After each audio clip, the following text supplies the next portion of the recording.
نے ان کے کندھے سے لپٹے ہوئے کہا، خدارا میرے ماضی کے آئینے میں فارینہ کا مستقبل تلاش نہ کریں۔ آپ کو جو فیصلہ کرنا ہے اس بات سے قطع نظر کریں کہ میرے ساتھ کیا ہوا تھا۔ میری اپنی زندگی اپنا نصیب ہے اور بہت اچھا ہے اماں، لاکھوں کروڑوں لوگوں سے بددرجہ بہتر۔ پھر سب سے بڑی بات یہ ہے کہ آپ کی دعائیں ہیں، سب گھر والوں کی محبتیں ہیں، حتیٰ کہ سسرال والوں کی بھی، اور بابا کی بے پناہ چاہت ہے۔ کیا یہ سب رائگاں جائیں گی؟ امینہ کی آنکھیں اشک بار تھیں، مگر وہ اماں کو دلاسا دے رہی تھی۔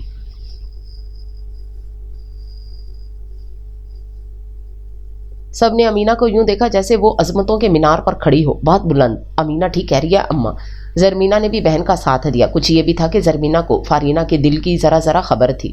جہاں زیب کی شادی اور اس سے قبل اور بعد کے کئی واقعات ان کے لاشعور میں زندہ تھے، اور آج روحینہ کے تذبذب اور ہچکچاہٹ سے یہ بات ان پر بھی واضح ہو گئی تھی کہ محبتوں کے اس سفر میں حشام اکیلا نہیں ہے، ان کی لاڈلی بہن بھی اس کے ساتھ ہے، اور حشام تو آپ سب کا دیکھا بھالا ہے، جبکہ اسامہ علی کی کون گارنٹی دے گا؟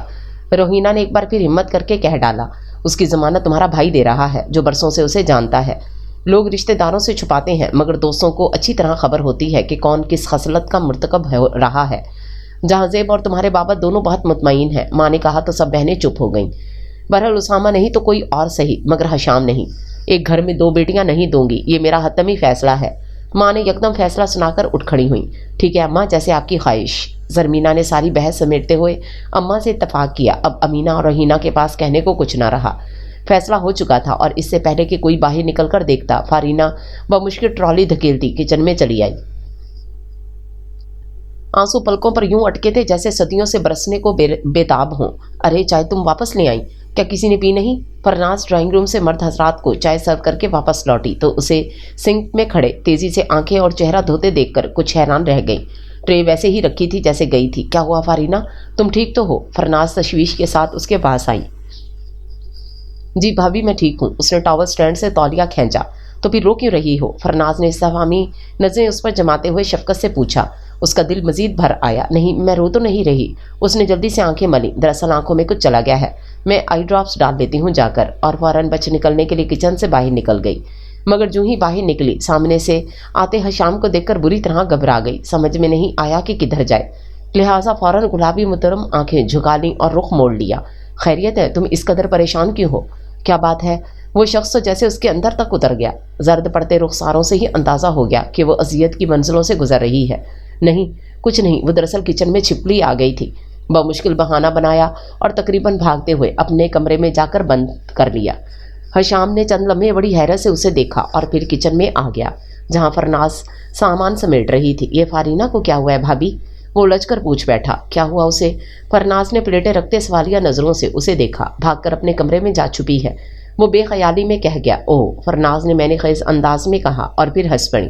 موصوفہ شرما گئی ہوں گی، وہ معاملے کی تہہ تک پہنچ چکی تھیں۔ یہ حشام مزید متحیر ہو گیا۔ اس نے فرناز کی میں نے خیز بات کچھ اور ہی سمجھ لی اور ان کے ساتھ ہنس پڑا۔ کمرے میں بند فارینہ کو پتہ نہ چلا کہ کون آیا اور کون گیا۔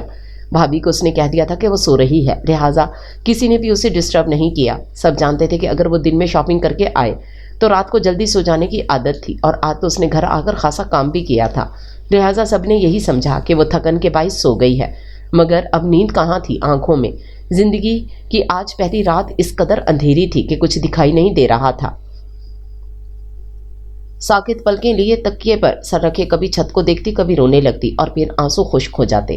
دل میں ہزار باتیں آئیں کہ اماں سے یہ کہہ دے یا وہ کہہ دے، مگر سارے الفاظ اس وقت گونگے ہو گئے جب اماں کمرے میں آہستگی سے داخل ہوئیں اور لائٹ جلائے بغیر اس کے سرہانے آ بیٹھیں۔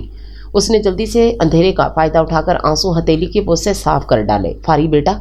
اماں کی نرم نرم انگلیاں اس کے ریشمی بالوں میں گردش کرنے لگیں تو اسے لگا جیسے جلتے ہوئے جسم و جاں کو چھاؤں مل گئی ہو۔ کیا ہوا بیٹا؟ نہیں تو اماں، بمشکل اپنی آواز اور لہجے کو بھیگنے سے بچایا۔ تھک گئی ہو بیٹا؟ ماں کے لہجے سے ٹپکتا محبتوں کا رس اس کے لیے اندر اترنے لگا۔ بہت اماں۔ اس نے کروٹ لے کر چہرہ اماں کی گود میں چھپا لیا۔ اس وقت آنسوں پر ضبط رکھنا کس قدر دشوار تھا، کوئی اس سے پوچھتا۔ اسامہ کی بہن کے 2-3 فون آ چکے ہیں بیٹا، اب ہم لوگ جواب دینا چاہ رہے ہیں۔ تمہیں معلوم ہے کہ اچھی بیٹیاں والدین کی رضا کے آگے ہمیشہ سر جھکاتی ہیں، مگر یہ فرمان رسول صلی اللہ علیہ وسلم اور حکم خداوند ہے کہ تم سے پوچھا جائے، لہٰذا اچھی طرح سوچ سمجھ کر مجھے بتا دینا۔ اماں نے نرمی اور محبت سے کہا، اور اسے یہ سمجھنے میں دیر نہ لگی کہ اماں کے لہجے میں بے پناہ آس اور خوشی ہے، اور وہ سوچ رہی تھی وہ یہ خواب کس طرح توڑے گی، کیسے ان کی خوشی پامال کرے گی، کیا ایسا کر سکے گی؟ سوالات بگولوں کی مانند اس کے گرد چکر کاٹ رہے تھے اور لان کی سیڑھیوں پر بیٹھے 13ویں چاند کی رات میں اسے گھٹا ٹوپ اندھیرے میں ڈوبی محسوس ہو رہی تھی، بالکل ایسے ہی جیسے اس کی محبت قسمت کے شفاف فیصلوں کی سیاہی میں گم ہونے جا رہی تھی، اور باوجود خواہش کے وہ خود کو اور اپنی خواہشوں کے اس روشن نگر کو تاریکی کا حصہ بننے سے نہیں بچا پا رہی تھی۔ میری تقدیر کی نیر نگیوں میں میری تدبیر کی شرکت عجب تھی۔ کتنی عجیب بات ہے کہ دل کے خسارے میں سب سے بڑی بولی خود اس کی اپنی تھی۔ کبھی کبھی تقدیر انسان سے ایسے فیصلے کرا لیتی ہے کہ بظاہر اختیار اس کا ہوتا ہے، مگر باطن بے اختیاری کا خنجر محبت کے دل میں اتر جاتا ہے۔ فارینہ احمد کے لیے خود کو سزا سنانا کتنا جاسوس تھا، یہ تو صرف اس کا دل جانتا تھا۔ اماں کی خاطر اس نے اپنی پلکوں سے رنگین خواب نوچ پھینکے تھے، خواہشوں کی ننھی کونپلیں دل کی زمین سے اکھاڑ پھینکی تھیں، مگر اس پولیس رات سے گزرنا کس قدر اذیت ناک اور جانگسل تھا کہ باوجود کوشش کے وہ اپنی آنکھوں کی سرزمین پر برسنے والے سامن کو نہ روک سکی۔ اماں، بابا اور جہاں زیب بھیا کے ساتھ ساتھ فرناز نے بھی اس کا اقرار سنا تو خوشی سے نہال ہو گئیں۔ 3 راتوں کے رت جگے کے بعد وہ اس نتیجے پر پہنچی تھی کہ خوابوں کو شکست دینا اماں کو ناراض کرنے سے زیادہ آسان ہے، گو کہ وہ جانتی تھی کہ اماں اس کی ضد کے آگے جھک بھی سکتی، مگر وہ ان کا فخر بننا چاہتی تھی۔ ان کی دعاؤں کے ساتھ زندگی کے اگلے سفر پر روانہ ہونا اس کی خوشی تھی۔ حشام کے لیے وہ کسی طور راضی نہ تھیں اور یہ ان کا آخری فیصلہ تھا، اور جب حشام نہیں تو پھر کوئی بھی ہوتا اسے فرق نہیں پڑتا تھا۔ مردے کو بھلائی سے کیا غرض کہ کہاں دفن کیا جا رہا ہے، سو وہ بھی اپنے مردہ خوابوں کو علی ولا کی حقیقتوں میں دفن کرنے کے لیے راضی ہو گئی تھی۔ بابا نے جب بے حد خوشی سے اسے گلے لگایا اور بھیا نے شفقت سے اس کا سر تھپکا تو کڑی دھوپ کے سفر میں کسی صاحباں کا خیال دل کے آبلوں کے خوف کو کچھ کم کر گیا تھا۔ اماں نے اس کا اقرار سن کر تینوں بہنوں کو مطلع کر دیا اور سب سے پہلے روہینہ باجی بے قرار ہو کر وہاں آئیں۔ یہ میں کیا سن رہی ہوں فاری؟ تنہائی ملتے ہی روہینہ نے جیسے تڑپ کر سوال کیا۔ کیا مطلب؟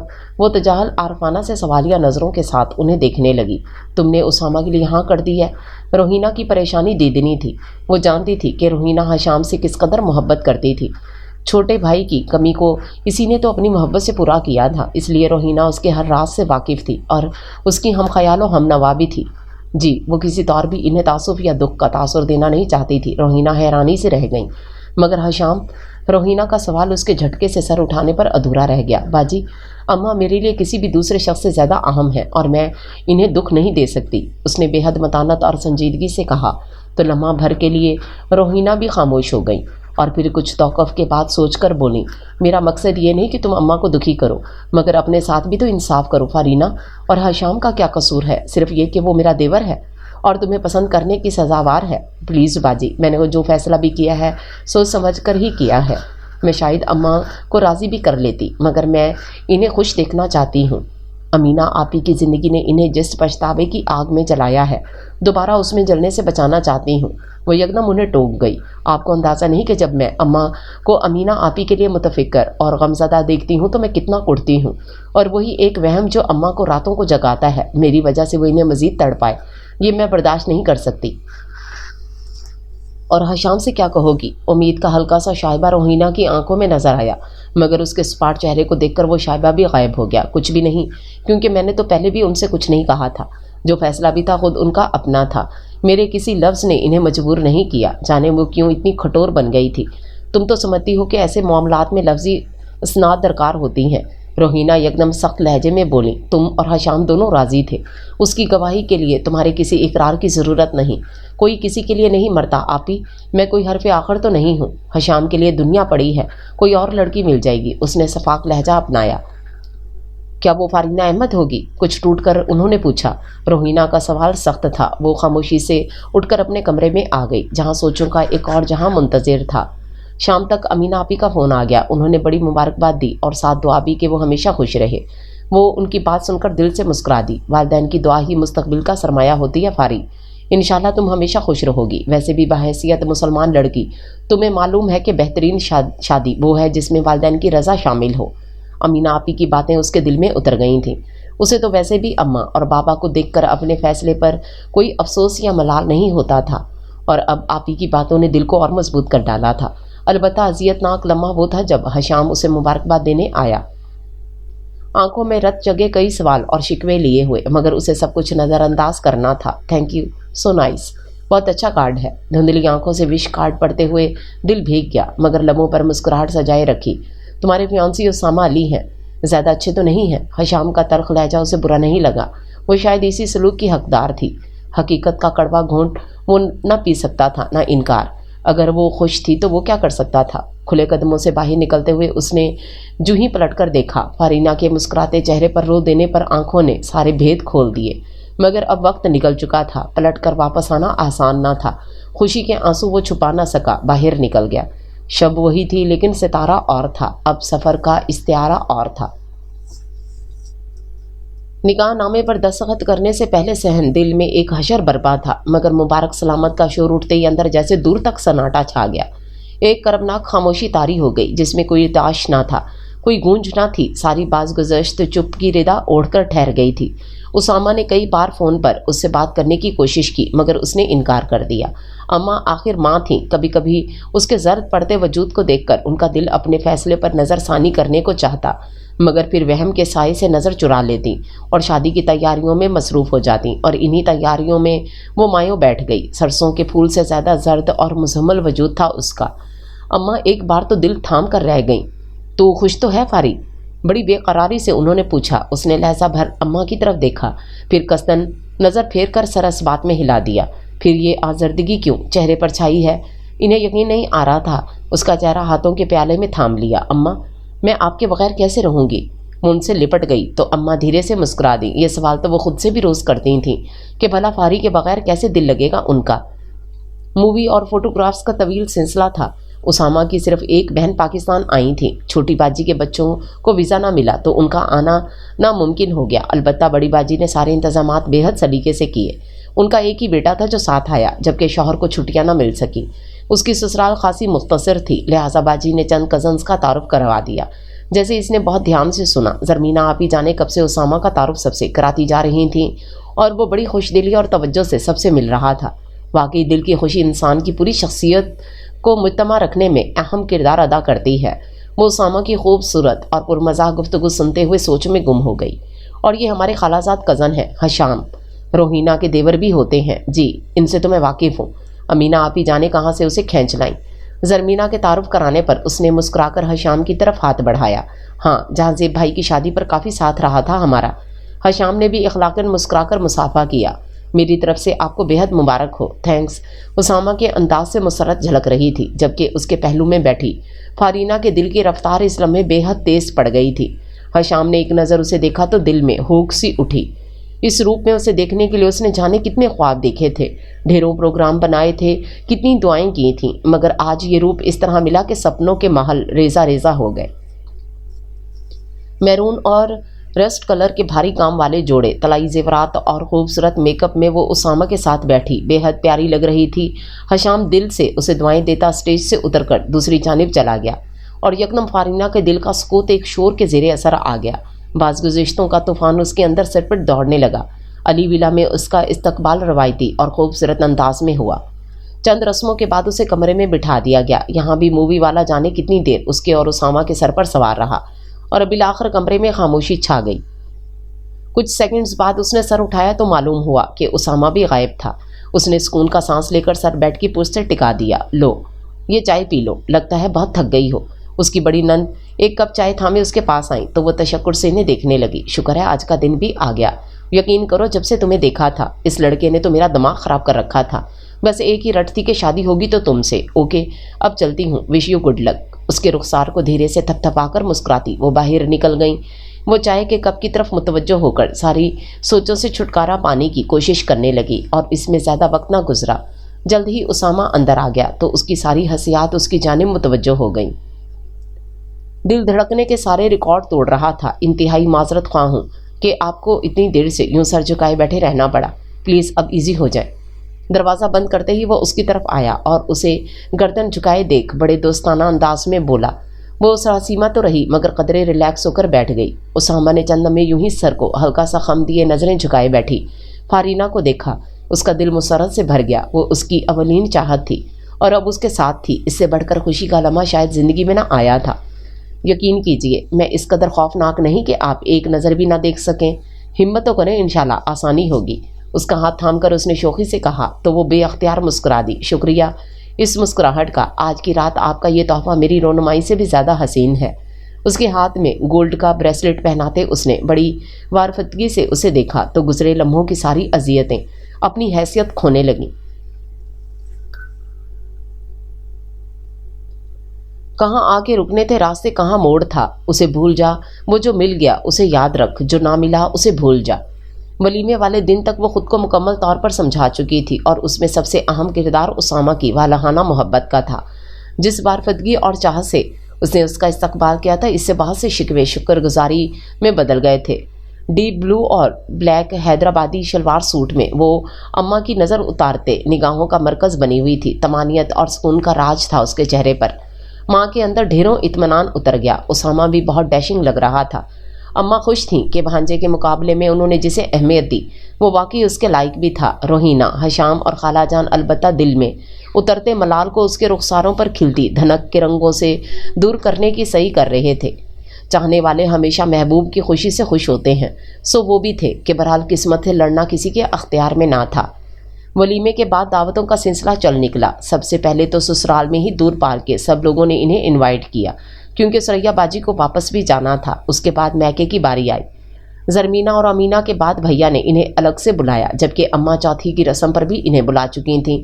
سب سے آخر میں روہینہ باجی کے گھر ان کی دعوت تھی، جسے قبول کرنے میں جانے کیوں وہ پسو پیش سے کام لے رہی تھی، اور یہ حرکت اس قدر غیر شعوری تھی کہ جب اسامہ نے اسے ٹوکا تو وہ ششدر رہ گئی۔ آخر تم باجی کو کب تک ٹالنا چاہتی ہو؟ اسامہ نے سرسری سا پوچھا تھا، مگر اسے لگا جیسے وہ رنگے ہاتھوں پکڑی گئی ہو۔ میں نے کب ایسا کہا؟ وہ واضح طور پر سٹ پٹائی۔ کمال ہے یار، تم اب تک مجھ سے ڈرتی ہو، میں کوئی بھوت تو نہیں؟ اس کی ہکلاہٹ کا اسامہ نے کچھ اور مطلب سمجھا تھا۔ وہ سکون کا سانس لیتے ہوئے قصدن سر جھکا گئی۔ یقین کرو پریشان تو میں رہتا ہوں کہ جانے کب کہاں تم خفا ہو جاؤ۔ وہ محبت سے اس کا ہاتھ تھام کر بولا تو وہ بے اختیار کہہ اٹھی، میں آپ سے کبھی خفا نہیں ہو سکتی اسامہ، آپ بہت اچھے ہیں، really, wow, that's more like it. اس کی سنجیدگی کے جواب میں اتنا شوخ جملہ سننے کو ملا کہ وہ محجوب سی ہو گئی۔ اچھا چلو اب روہینہ باجی کے یہاں جانے کے لیے اعتبار پکا کر لو۔ حارث بھائی اور حشام کے ساتھ اچھی گیدرنگ رہے گی۔ یوں بھی خالہ جان کئی بار فون کر چکی ہیں، بار بار انکار کرنا اچھا نہیں لگتا۔ اسامہ حلاوت سے سمجھاتے ہوئے دوستانہ لہجے میں بولا تو وہ سر ہلاتے اٹھ گئی۔ جس قدر وہ حشام کا سامنا کرنے سے بچنا چاہتی تھی، اسی قدر اسامہ اس سے ملنے پر مصر نظر آ رہا تھا، سو ناچار اسے انہیں فون کرنا ہی پڑا۔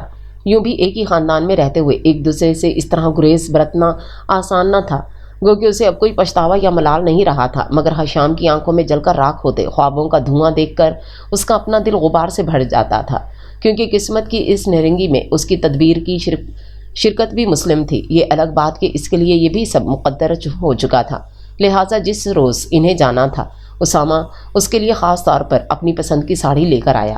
پیکٹ کھول کر دیکھا تو گولڈن براؤن لائٹ گولڈن کام کی نفیس ساڑی نے اس کی آنکھیں خیرہ کر دیں۔ کیسی لگی؟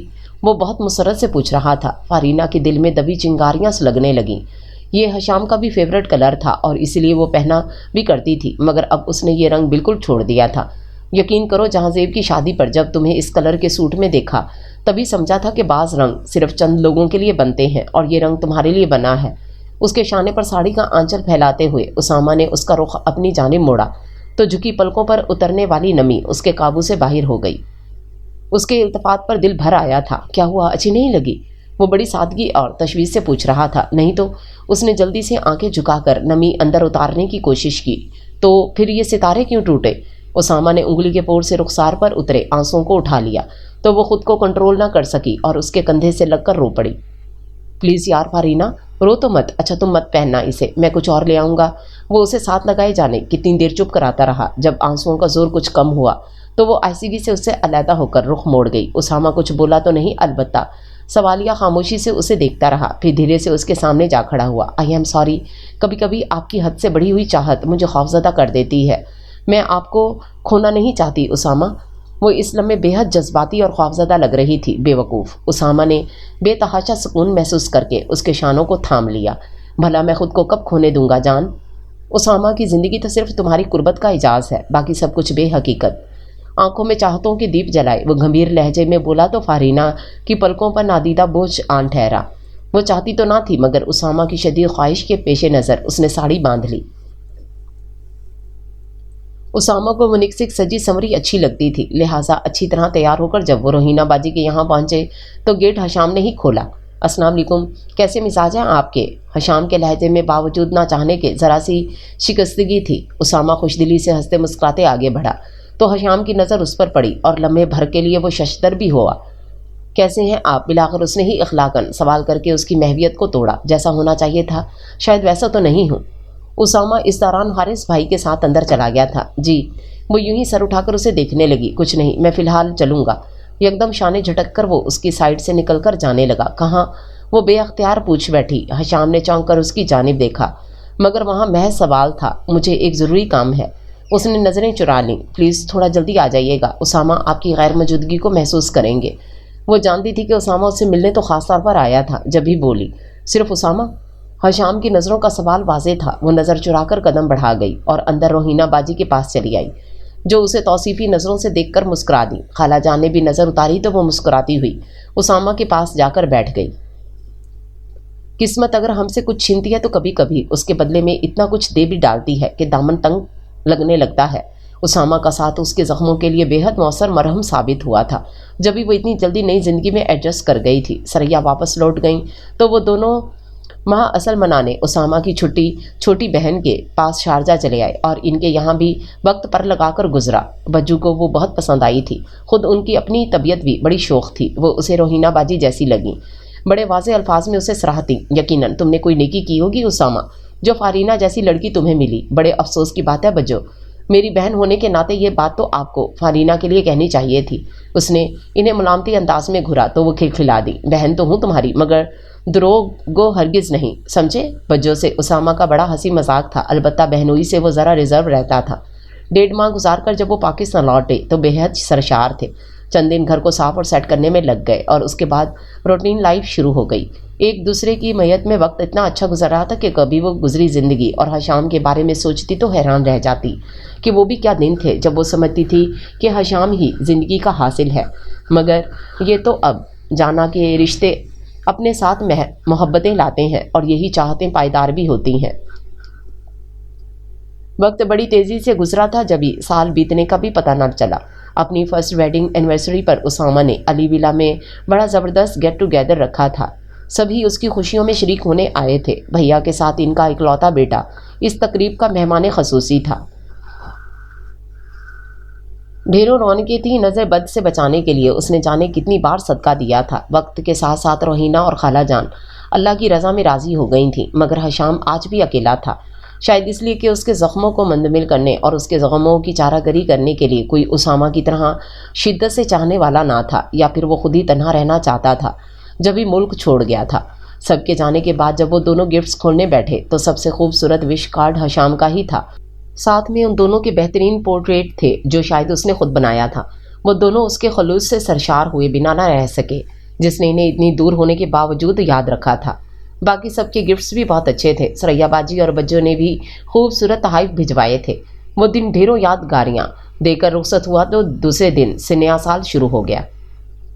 گائناکولوجسٹ کی رپورٹ اس قدر خوش کن تھی کہ لمحہ بھر کے لیے وہ اسے بے یقینی سے دیکھتی رہی، اور جب یقین آیا تو ساتھ بیٹھی زرمینہ اپیا سے لپٹ گئی، جو اسے اپنی لیڈی ڈاکٹر دوست کے کلینک لے آئی تھیں۔ بہت مبارک ہو۔ اپیا نے اسے سینے سے لگایا تو وہ شرما گئی۔